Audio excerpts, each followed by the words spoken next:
Yeah, I mean, but that actually brings me to like a sort of a point there. So I mean, he has discipline and he has structure, and these are all things you built into Hatsu. So before you knew even what the world was like, the rules we were playing, you had already basically formed Hatsu. You knew what you wanted to play. Is there something from like your personal life or something that pulls you into playing Hatsu like that? Is there a reason you wanted to focus on this or try this, or is this just something you felt comfortable with? No, What absolutely. brought you to that? Yeah. There was when we did the metagaming behind the scenes thing. I also explained that Hatsu is very much the fusion of two people that actually lived or are still alive. Right. Oh, that's right. Yeah, you And did. Yeah.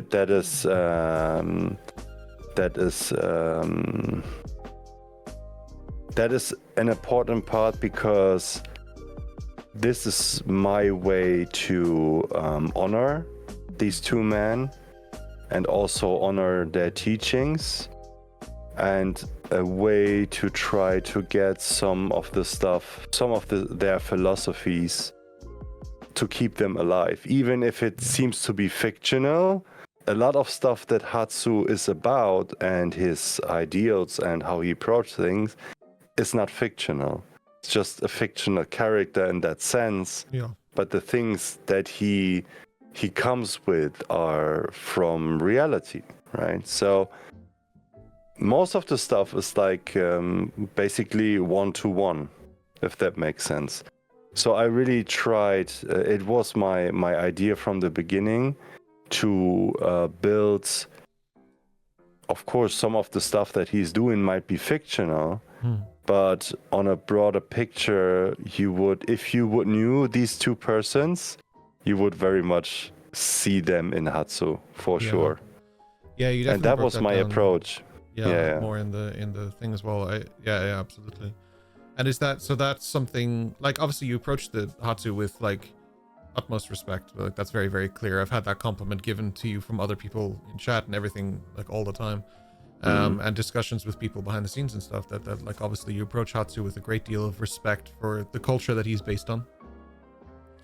But it's nice that you like really put yourself in that, and I think that goes for all three of you, and the other players who aren't here. But it is something that, like, you take a piece of something you love and you bury it into this character, and it makes you very passionate about it. Like, ultimately, I mean, it's everybody's game. Like, I've created a board for you guys to play your game on, but you bring so much to it, and we don't discover any of this if we don't have you guys doing this. So I do value that. I do appreciate that, and I love that you guys are putting that kind of work and effort in. If you guys saw, like, behind the scenes when I got the packs from the players, like, of the first initial thing of just, here's my character and here's what I want to do, like, every aspect and facet of it was thought out. Like, most of you came with, like, even down to the clothing of, like, this is how they dress, this is how they dress in this situation, and this is how they talk, or this is how they act, or this is what they think about. And like, Richard's was a lot more complicated. We've discussed that, I think, in the metagaming thing as well. But it's like Richard wanted to know part of the story and uncover part of the story. And so, like, there's a line, like an underlying part there where the player meets the character when you're both realizing something at the same time and both expressing that. And I like seeing that kind of stem through all of you as well. It's been a really kind of cool journey in that vein of watching you guys explore all of this and figure all this stuff out as players, as characters. And I have to imagine that behind the scenes for you guys in your campfire chats and stuff that I can't see, that it's got to be just you guys like, oh, this is definitely this, or this is definitely this. And I've been really watching you guys play and explore that in game as well, and seeing that, and I really appreciate it. You guys are really doing your best to uncover as much as you can, with a little bit of foreshadowing here and there that I throw out. With player collaboration for you guys didn't, when you were coming to the table, we didn't even 100% know who would be at the table. We got, I want to say it was like 18 or 20 submissions or something like that I filtered down eventually to about 6-7 people, that we then got to do this with and stuff like that. So your characters were already formed at this point, so you're all free to answer this question. But is it more difficult for you guys, because you both have experience with approaching a table where you know everybody at the table or some of the people at the table, or like at least have some experience at the table, like you know who you're coming to, but this time you came to a table where you didn't really know the world, you didn't really know who would be with you or posing, like on the opposite side of the table with you guys. Was it trickier making your character this way? I didn't even think of that when I made EOS, to be honest with you. I had a very specific backstory, kind of somewhat inspired by a specific scene people in chat might know of, where Vegeta arrived on the planet that Goku's on. Dragon Ball Z. He's talking about Dragon Ball Z. Of course. I wanted this alien creature in this universe Roper created. Right. Because I got that feedback in the FAQ. I was like, oh, okay. Here's an opportunity. Boom. And Master of the Players, I had an inkling, a couple of people, but like the one shot we had beforehand with Biz and Ryan was fantastic. Yeah, I did some test one shots before the actual game to test compatibility at the table with a few different people, like see how certain groups get on in a small setting and see just that the vibe was right, you know. I have just realized that I joked outside of the live setting that we should have brought Yum Yum into the game. I can still bring Yum Yum into the game. Please I'm don't. a shape changer. It's just dawned on me. Yum Yum was a lizard folk that just like really wanted to eat people. If I remember. Licking people. Licking Everything, people and stuff. Yeah. Just eat everything, yeah. Oh, Yeah, I mean, like, is it so for you guys? It didn't really impact you too much, like not knowing who was in the episode table. Does it change for you at all? Not to me at all. I mean, this time I was knowing more about people than in C1, if you remember. I only did know you, Yeah, that's right. Yeah. Ryan, and Jay a little bit gaming, from yeah. playing like, I don't know, let's say a few weeks of Tarkov. Yeah.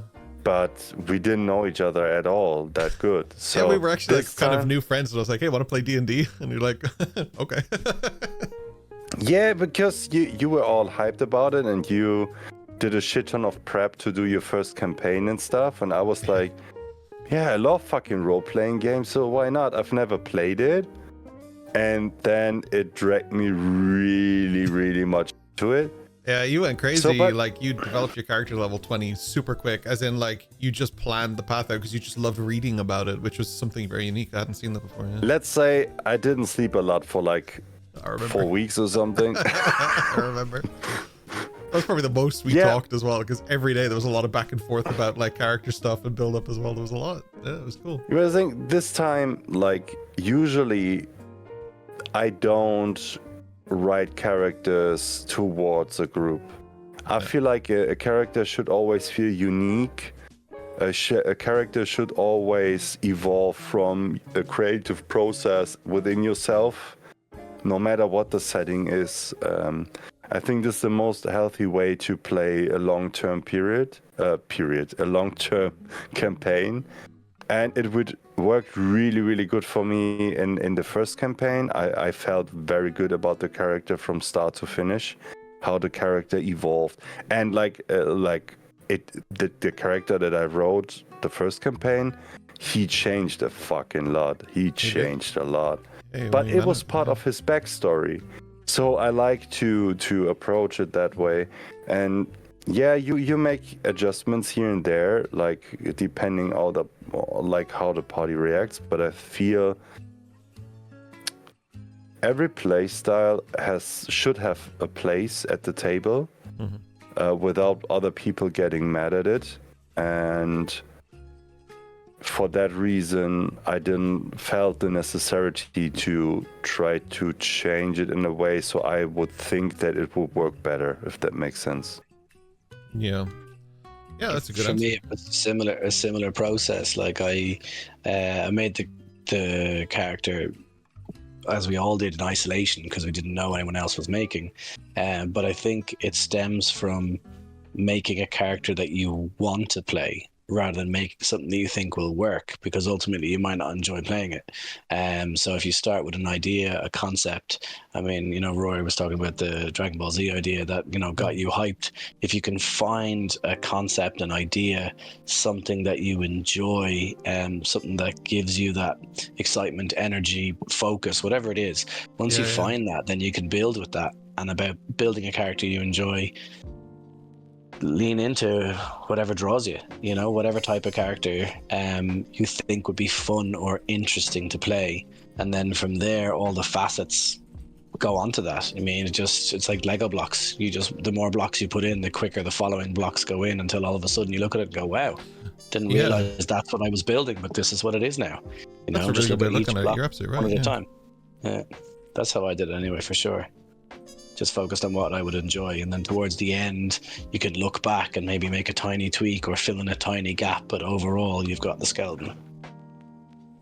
That's amazing. Now, I think when it comes to D&D, like, there's two main ways obviously that people can make their characters, I should say, not the players, their characters. You can sit down together and you can formulate a crew or a group and say, this is our backstory, this is how we know each other, and you can skip the whole we meet at a tavern kind of thing.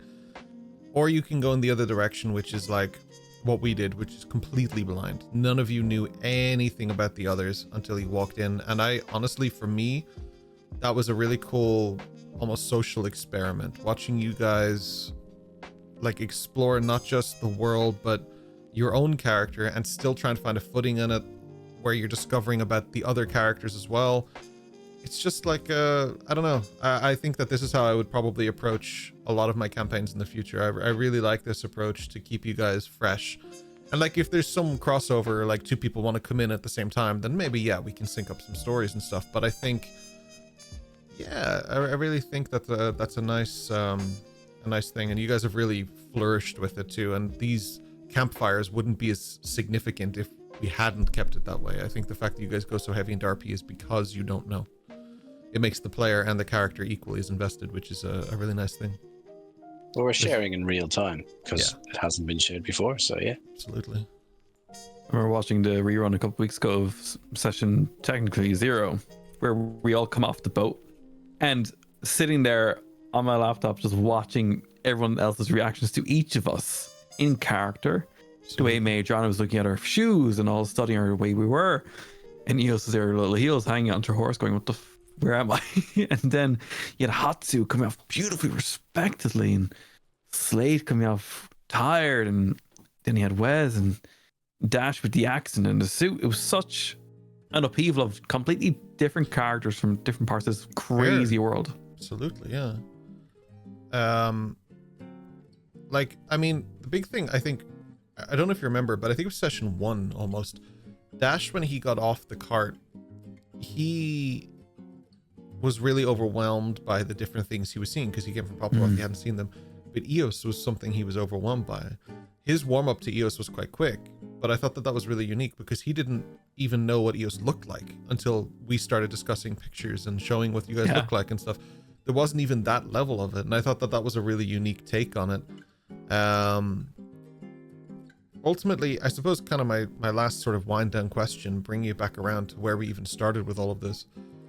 We've gone through 30 sessions. You've gone from discovering the Arcana, meeting Remington. You've gone through like Boreal's attack, and then the people attacking Hatsu happened basically one night after another, and like the whole thing with the court case, and like going through that, and then there's the ascent through the mountain, and then speaking to ancient beings and spirits, exploring the island, still doing your classes, finding hallways and hidden passageways within the school, dealing with Harrow and her tree minions and Gorebound, and then going to Penzance and bringing him back. You've done a lot of stuff.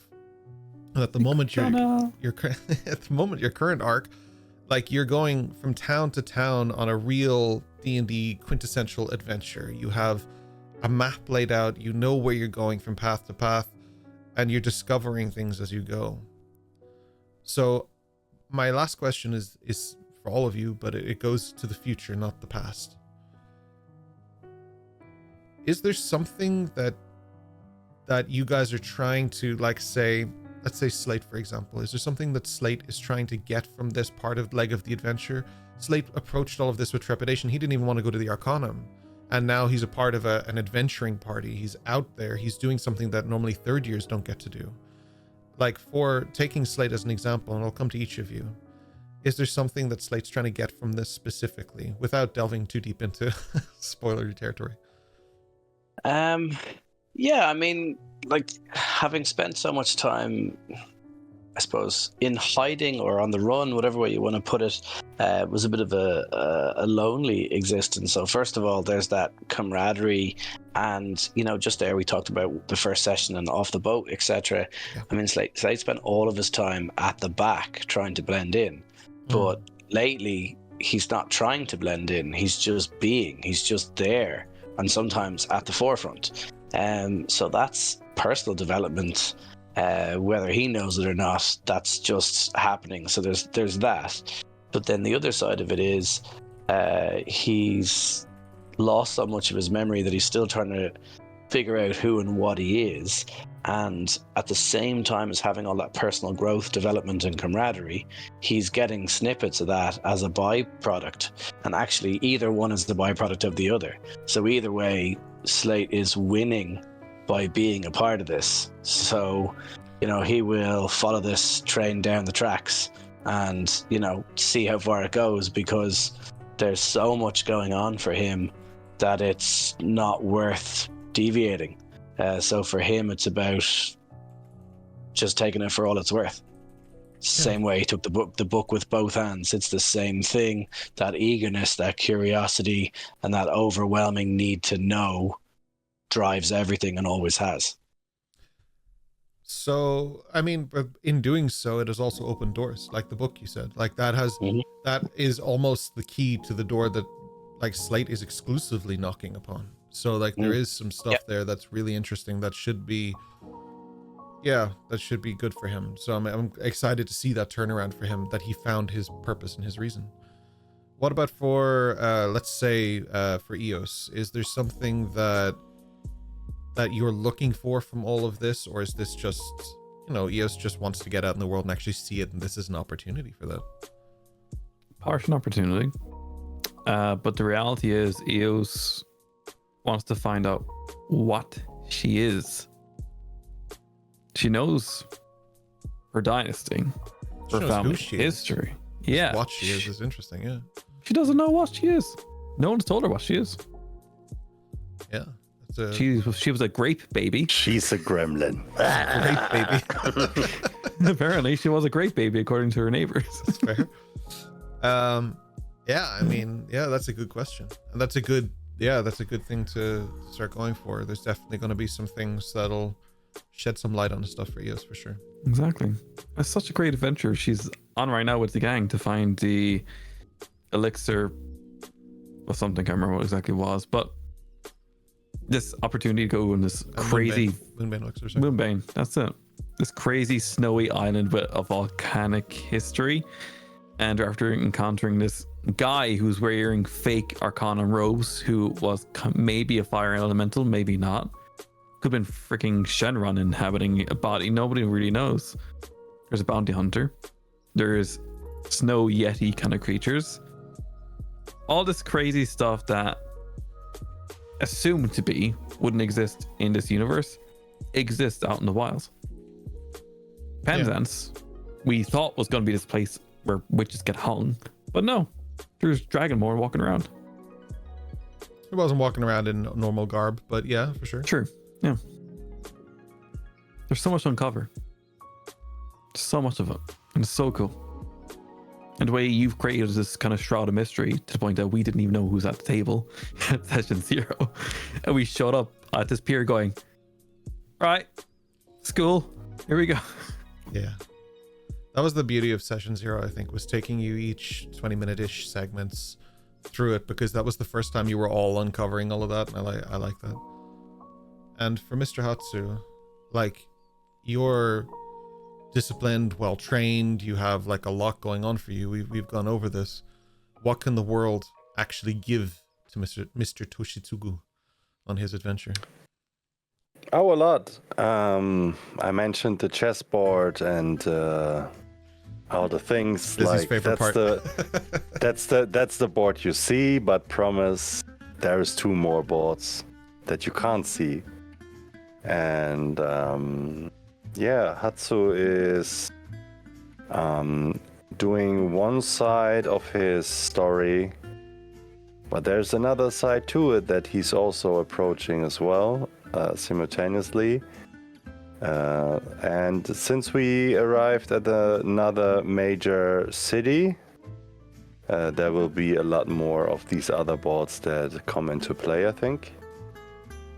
That's why it's so great that Ayame is with him, so that makes things easier to keep them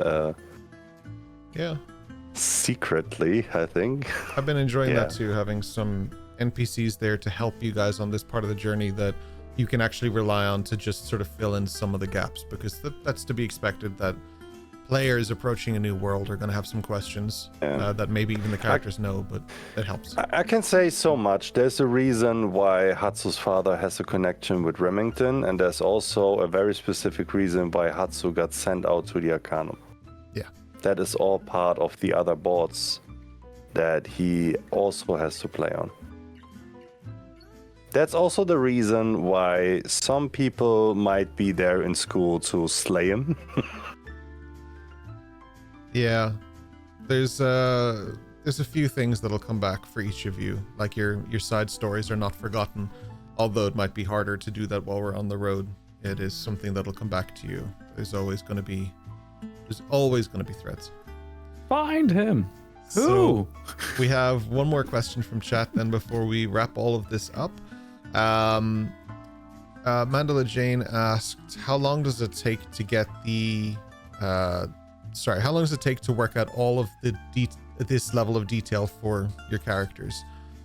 Basically, did it take a long time for you guys when you were coming up with your sheet and thinking about all the nuanced points of your characters? Did it take a long time, or was it something that just flowed for you?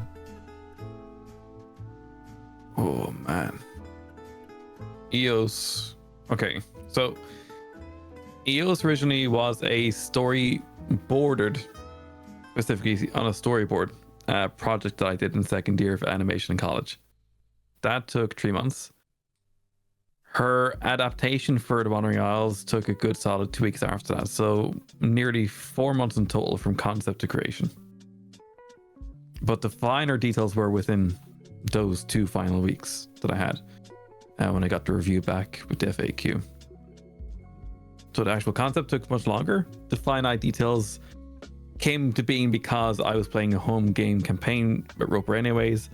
I knew certain extent of how characters were to or not to behave, so that helped a lot. Yeah, 4 months. Nice.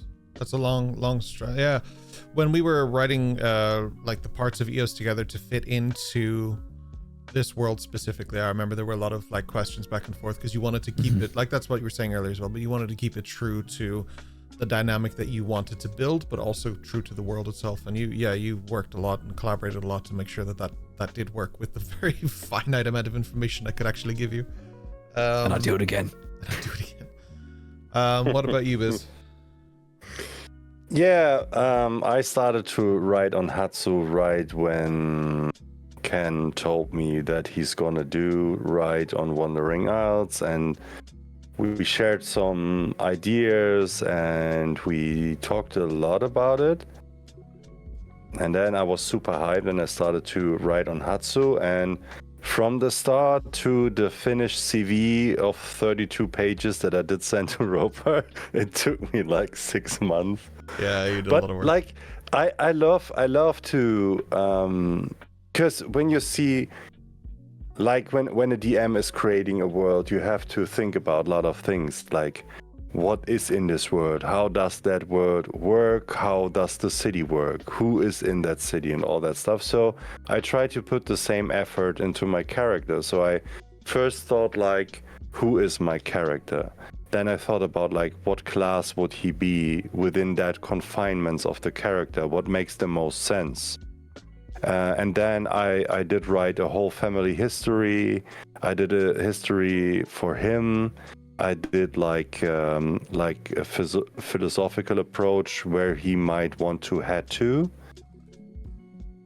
And then we fledged out like a full family tree, like who's who come from where, background stories about the family members, some lore about them, where they got their teachings from, and how do they fit in the lore of the world, why are they at the position that they are at, and all these things. But it was so much fun to do, because when I wrote like the first few pages of background story, I gave him to Roper to review it, and he adapted some stuff from it so I could further work on it.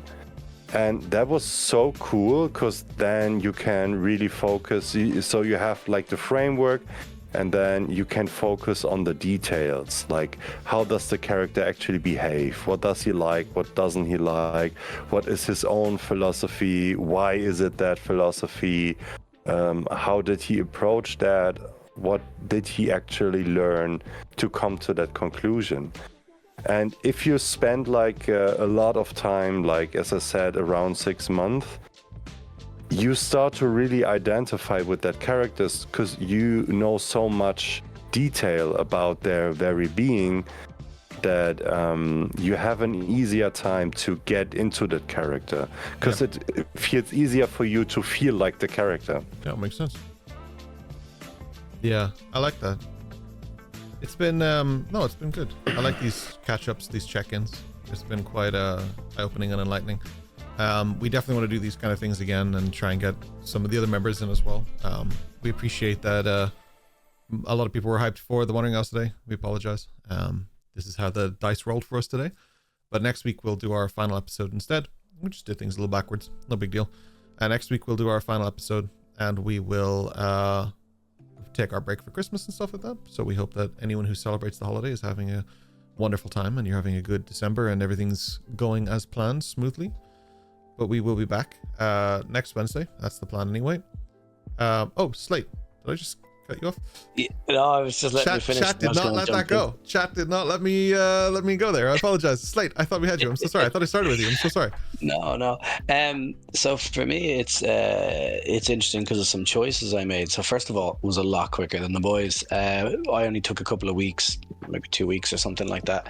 But part of that was a decision that I made talking with Ken, where I opted to not know everything about my character and not know all of the backstory. So that meant I didn't have to write it all out or think about it or do it. But much like our what if conversation, I had a lot of what ifs with Ken. So instead, we'll go back to my Lego block analogy. I put in a huge amount of Lego blocks, and then I handed him scenarios where I said, wouldn't it be cool if, and I gave him 10 different color blocks, and I said any one of those threads would be amazing, or anything and I said similar. No, and I got my Duplo blocks and I started playing by myself.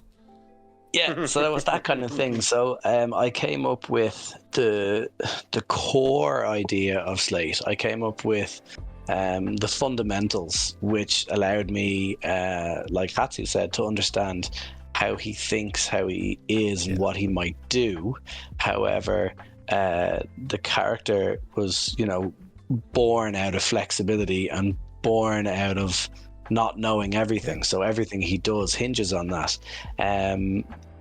And yeah, like there's a lot of sandbox elements to his development, but there's also a lot of really well thought out stuff that necessarily haven't been explained or hasn't been revealed that will be in due course. It's not as simple as Ken will figure it out and I'll just roll with it. There was a lot of thought. No, there was a lot of thought into Slate. Like if I painted it any other way, that's not intentional. We discussed Slate a lot. There's a lot of conversation. I wouldn't have just taken an application that said, hey, you write my story for me. So if there's a reason you're at this table. There's a lot of again, I'll go with what ifs. There's a lot of what ifs, there's a lot of quirks, and there's a lot of mental gymnastics and things like that were discussed.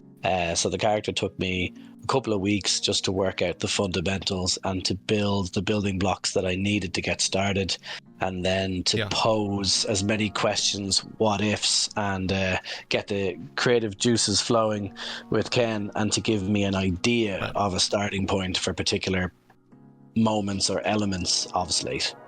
So that's probably a kind of a vague answer, but it's probably as clear as I can be. When we're approaching the hopefully far away from now ending of this campaign, I think approaching that conversation again with you, Richard, would be interesting, and looking at how Slate developed from what we did to where we got to, and then explaining, you know, like how we actually created Slate, with where we can actually discuss spoilers, is going to be an interesting conversation. Yeah, I think it would be cool at the end of the campaign, whenever that is, for everybody to actually reveal their packs, the whole packs. It would be really cool. Because their whole pack is very long, but yeah, their character pack, for sure.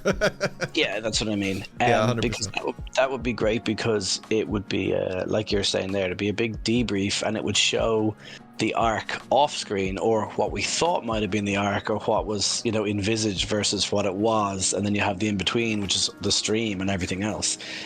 So that might be really cool. I know it may not seem like it as well when we only have like half our table here today, but the players are actually incredibly dedicated to their characters and to the campaign, and I think that also stems from putting so much work into what you've built, not just as your character, but your pack, and then like taking the lore, taking the time to learn it, taking the time to go through it, and introducing yourself to these characters and forming real connections. It feels more tangible when it's like, oh, I'm actually learning about you and stuff. And I think that all of that has really leaned into what you're saying there. Yeah? What Hatsu said about, you know, I said about building a character that you want to play or something that you love, and then what Hatsu said about the more information you create. So when he got to the 6 month point, he felt, you know, he understood the character, knew how they would act, and the easier it was to play Hatsu, having come up with that much information. That all comes together, that we're all invested in our characters, and the more invested we are, you know, it's a cyclic, you know, it's a cycle. It draws us in and pulls more out of us to RP better, to, you know, it's a living document that's evolving, and it's always growing, and the more it grows, the better we're able to perform, I suppose. Yeah, absolutely. And I love that. Like, that's a really good answer. I'm glad we heard it and I didn't cut you off completely and just end the stream. Couldn't have happened. Wouldn't have been me. Couldn't be me. So, I mean, ultimately, yeah, like I'm excited to see where your characters go. I'm excited to see where the other characters go. I'm excited to see some of the things that I know are to come, and definitely more excited to see the things that I don't. You guys are all knocking on doors, and some of them I don't even know what's behind them, because you guys are going directions I didn't expect, and I'm really, really excited about it. I really appreciate this year. I'm really looking forward to 2025, the year of the Isles. We will make the Wandering Isles story something to remember, and I'm really, really eager for it. For my players, the ones that are present and aren't, thank you so much for being a part of this year. It's meant a lot to me. I've really, really enjoyed it, and I'm looking forward to my power going out. I'm looking forward to the is that like the stage production thing? They're like, you're out of time. Like, they're telling me now that I have to go. They're going to start flashing the light. Like, the music just gets higher. The comes in. Credits just start rolling over me. But like, ultimately it's been an amazing journey so far, and as far as I'm concerned, knowing what this campaign is, you guys are still just in the early days. We haven't got our title credits yet, so you guys are still learning what it means to be in the Wandering Isles, and I'm really, really eager to see what that means for you guys in 2025, especially post Wolver, however this goes. I'm very, very excited. There's going to be he's going to join the school. He's going to come back with us. It's all going to be fine. I am the school. Hatsu might eat his brain because he thinks he get his knowledge that way. Okay, all right. Fair enough. Don't you touch Fenrir. Don't you touch it. I know a good recipe for... Oh, no. I regret the chef eating. Those of you in Twitch chat, thank you for joining us. Those of you stuck with us on YouTube as well, thank you so much. This will be cut up into segments, and a full version will be uploaded for your convenience, whichever you prefer. In the meantime, we are going to raid, not host. Said it correctly this week. Ragnar Rolls. They're on session 6 of Ashbourne Unchained, and we have DM Matt going through it with Dio, Vasith, Genevieve, Saoirse, and Josephine. We wish them all the luck in the world, and we thank you with all the love in the world. It has been... Nope, that is not the command. It is It has been an absolute pleasure, and we appreciate that you've been here with us. Keep the questions coming. We will do our best to answer them. We answer the comments, we answer in the in Discord, and we will answer, of course, here as well. We will post show after our Wandering Isles every single week, and we will continue to do so. Hosted by Mr. Rory and Mr. Keen. For now, the raid is set up. Thank you so much for being a part of this. Looking forward to the next one. What do we say when we raid people? Multipass! It's not what we say. Shit. Okay. Well, we have raid emotes if you wish to use them. Yeah. We saw in our Twitch recap, actually, that was our most used emote, and like the graph is crazy because we have our other emotes are all down here, and then like the raid one is just like way up. So thank you so much. We love and appreciate you. For those of you who celebrate it, as I was saying, please have a wonderful holiday period. And for those of you who don't, have a wonderful holiday period anyway. Who's going to stop you? Thank you so much. This time next week on the Wandering Isles. Long ago to go in the future. Bye.